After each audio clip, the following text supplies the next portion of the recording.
অবশেষে কার্যকর হচ্ছে নবম পে স্কেল বলে সরাসরি ঘোষণা দিয়ে জানিয়েছেন অর্থ উপদেষ্টা। আরও বিস্তারিত থাকছে পুরো ভিডিওতে। আসসালামু আলাইকুম। আপনি যদি একজন সরকারি চাকরিজীবী হয়ে থাকেন, নবম পে স্কেলের আপডেট সবার আগে পেতে আমাদের চ্যানেলটি সাবস্ক্রাইব করে দিন এবং ভিডিওতে লাইক করে দিন। ধন্যবাদ। অবশেষে কার্যকর হচ্ছে বহু প্রতীক্ষিত নবম পে স্কেল। সরাসরি ঘোষণা দিয়ে অর্থ উপদেষ্টা জানিয়ে দিয়েছেন, দীর্ঘ আলোচনা, পর্যালোচনা ও প্রশাসনিক প্রক্রিয়া শেষে এখন এটি বাস্তবায়নের পথে। এই ঘোষণার পর দেশের লাখ লাখ সরকারি কর্মকর্তা কর্মচারী, পেনশনার ও তাদের পরিবারে যেন স্বস্তির নিঃশ্বাস নেমে এসেছে। নবম পে স্কেল নিয়ে গত কয়েক বছর ধরেই ছিল নানা জল্পনা কল্পনা। কবে আসবে, কিভাবে আসবে, কতটা বৃদ্ধি পাবে, এসব প্রশ্ন ঘুরপাক খাচ্ছিল সর্বত্র। বিভিন্ন মন্ত্রণালয়, দপ্তর, অধিদপ্তর থেকে শুরু করে মাঠ পর্যায়ের কর্মচারীরাও অপেক্ষায় ছিলেন একটি আনুষ্ঠানিক ঘোষণার। অবশেষে সেই প্রতীক্ষার অবসান ঘটল।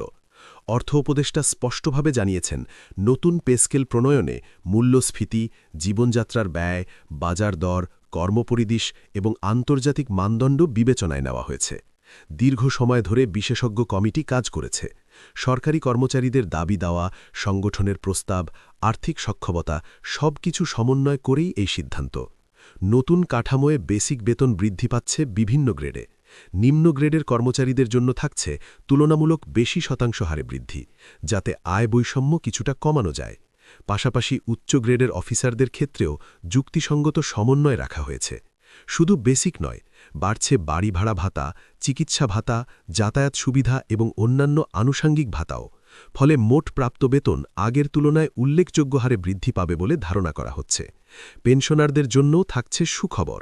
যেহেতু পেনশন নির্ধারিত হয় সর্বশেষ প্রাপ্ত বেসিকের উপর ভিত্তি করে, তাই নতুন পে স্কেল কার্যকর হলে স্বয়ংক্রিয়ভাবেই বাড়বে পেনশনের পরিমাণ।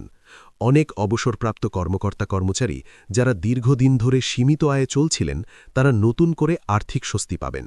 অর্থ উপদেষ্টা আরও জানান, এই পে স্কেল শুধু আর্থিক সুবিধা নয়, এটি প্রশাসনের দক্ষতা বৃদ্ধির একটি কৌশল। কর্মচারীরা যদি ন্যায্য বেতন পান, তবে তাদের মনোবল বাড়বে, কর্মস্পৃহা বৃদ্ধি পাবে, সেবার মান উন্নত হবে। নবম পে স্কেলের অন্যতম গুরুত্বপূর্ণ দিক হল গ্রেড পুনর্বিন্যাস। কিছু পদে দায়িত্বের পরিমাণ ও কাজের জটিলতা বিবেচনায় গ্রেড সমন্বয় করা হয়েছে। এতে পদোন্নতির সুযোগ ও ক্যারিয়ার অগ্রগতির পথ কিছুটা সহজ হবে। এছাড়া বার্ষিক ইনক্রিমেন্টের হার ও কাঠামোতেও আনা হয়েছে পরিবর্তন। নির্ধারিত সময় পরপর ইনক্রিমেন্ট নিশ্চিত করা হবে, যাতে কর্মচারীরা দীর্ঘদিন একই বেতনে স্থবির না থাকেন। এই ঘোষণার পর বিভিন্ন কর্মচারী সংগঠন সন্তোষ প্রকাশ করেছে। তারা মনে করছেন, যদিও আরও কিছু দাবি ছিল, তবুও বর্তমান অর্থনৈতিক বাস্তবতায় এটি একটি ইতিবাচক পদক্ষেপ।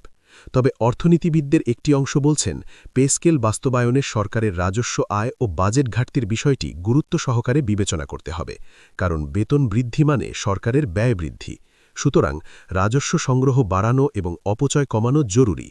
সরকারি চাকরিজীবীদের জন্য এই পে স্কেল শুধু আর্থিক বেতন বৃদ্ধির বিষয় নয়, এটি তাদের সামাজিক মর্যাদা, জীবনমান ও ভবিষ্যৎ নিরাপত্তার সঙ্গেও জড়িত।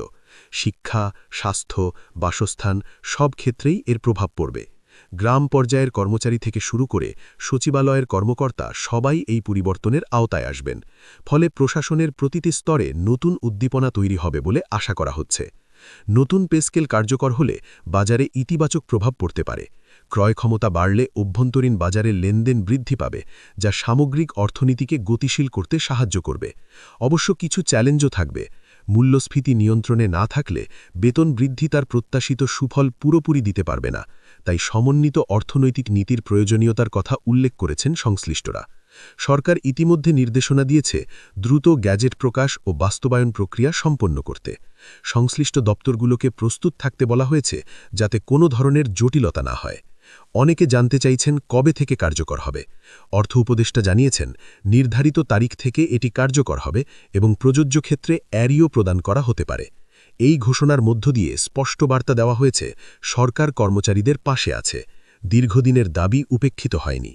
নবম পে স্কেল নিয়ে সামাজিক যোগাযোগ মাধ্যমে ব্যাপক আলোচনা চলছে।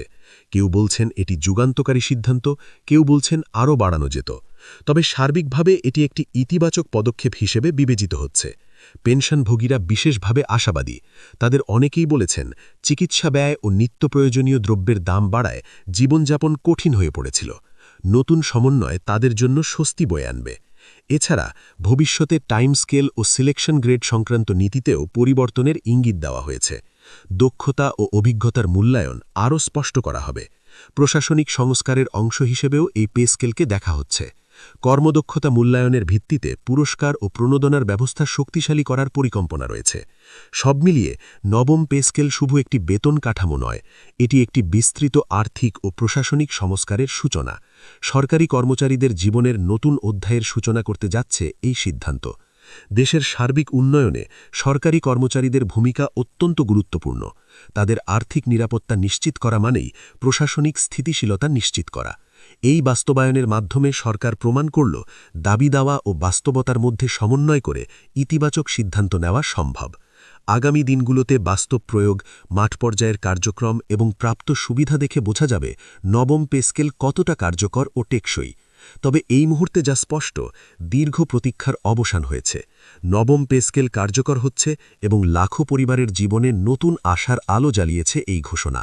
বাস্তবায়নের অংশ হিসেবে প্রতিটি মন্ত্রণালয় ও অধিদপ্তরকে আলাদা নির্দেশনা পাঠানো হচ্ছে, যাতে হিসাব সমন্বয়ে কোনো জটিলতা না হয়। হিসাবরক্ষণ অফিসগুলোকে সফটওয়্যার ও পেরোল সিস্টেম আপডেট করার কাজও দ্রুত শুরু করতে বলা হয়েছে। যেসব কর্মচারীর বেতন কাঠামোতে দীর্ঘদিন ধরে অসামঞ্জস্য ছিল, নতুন স্কেলে তা সমন্বয়ের সুযোগ তৈরি হবে। নতুন চাকরির শুরুর গ্রেডে প্রবেশকারী নতুন প্রার্থীরাও এই কাঠামোর আওতায় সরাসরি সুবিধা পাবেন। নারী কর্মচারী ও বিশেষ চাহিদাসম্পন্ন কর্মীদের ক্ষেত্রেও বিদ্যমান ভাতা ও সুবিধা পুনর্বিবেচনার কথা জানানো হয়েছে। মাঠ প্রশাসনের কর্মীদের জন্য ঝুঁকি ও দায়িত্বভিত্তিক ভাতা বাড়ানোর বিষয়টিও গুরুত্ব পাচ্ছে। স্বচ্ছতা নিশ্চিত করতে পে স্কেল সংক্রান্ত সব তথ্য ধাপে ধাপে প্রকাশ করা হবে বলে সংশ্লিষ্ট সূত্র জানিয়েছে। কোনো ধরনের বিভ্রান্তি এড়াতে হটলাইন ও তথ্যকেন্দ্র চালুর পরিকল্পনাও রয়েছে। সরকার আশা করছে এই আর্থিক সমন্বয় কর্মক্ষেত্রে স্থিতিশীলতা ও ইতিবাচক পরিবেশ তৈরি করবে। সব মিলিয়ে নবম পে স্কেল বাস্তবায়ন প্রশাসনের ভেতরে নতুন গতি ও আস্থার সঞ্চার করবে বলে মনে করা হচ্ছে।